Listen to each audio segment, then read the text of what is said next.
আসসালামু আলাইকুম। ঢাকা থেকে নোয়াখালী কিভাবে যাবেন আমার এই ভিডিওতে সেটাই আপনাদের আজ দেখাবো। তো আমার এই পুরো ভিডিওটা দেখতে থাকুন।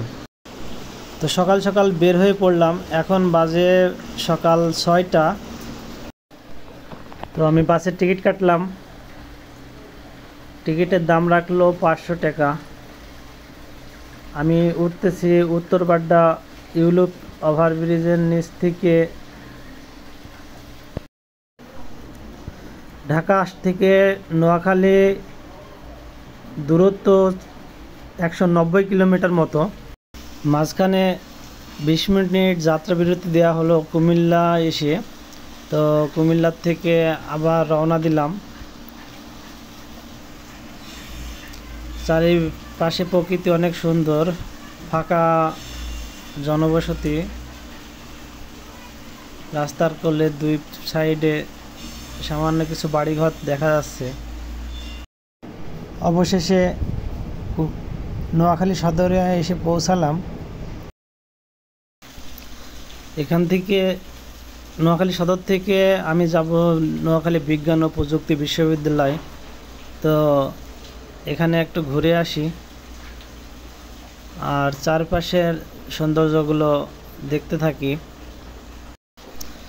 নোয়াখালীতে একটা জিনিস যেটা দেখলাম, নোয়াখালীর প্রচুর গাছপালায় ভরা। তো এখানে অধিকাংশ গাছ সুপারি, নারিকেল গাছ, আম গাছ, এই ধরনের গাছগুলো অনেক দেখা যায়। তো আমি ফাইনালি নোয়াখালী বিজ্ঞান ও প্রযুক্তি বিশ্ববিদ্যালয়ে আসলাম। আমি একটা অন্য কাজে আসছিলাম, তো ভাবলাম যে এই ফাঁকে একটা ভিডিও করি, আপনাদেরকে সাথে শেয়ার করি। নোয়াখালীর মানুষজনগুলো অনেক ভালো, ফ্রেন্ডলি সম্পর্ক রাখে এরা। নোয়াখালী বিজ্ঞান ও প্রযুক্তি বিশ্ববিদ্যালয়ে আমরা চলে এসেছি, এখন ভিতরে ঢুকবো। গেটটা অনেক সুন্দর, নিরিবিলি পরিবেশ। তো রিক্সাওয়ালা মামা আমাকে নিয়ে আসলো ভিতরে।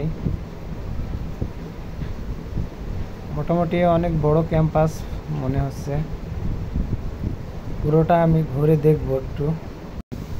তো মোটামুটি ঘোরা শেষ, এখনই রওনা দিব। এখন বাজে বিকাল 5টা। আমি যখন নোয়াখালী সদরে এসে পৌঁছাই তখন আমি প্রায় 11টার সময় পৌঁছে গেছিলাম। 11টা মতো। তো প্রায় 5 ঘন্টা সময় লাগছে। প্রতি 1 ঘন্টা পর পর একটা বাস ছেড়ে চলে যায়, এই লাল সবুজ এই বাসটা। তো এখন আমি বের হয়ে গেলাম। তো গ্রামের পরিবেশ নিরিবিলি। এখানকার একটা জিনিস আমরা দেখলাম, রাস্তা ছাড়া বাড়ি ঘরগুলো অনেক ভিতরে। তো ভিতরে থাকার কারণে বাড়ি ঘরগুলো খুব একটা চোখে পড়ছে না, কিন্তু বাজার টাজারগুলো এগুলো রাস্তার ধারে আছে। প্রচুর নারকেল গাছ, সুপারি গাছ, এই ধরনের গাছগুলো দেখা যায় এখানে আসলে।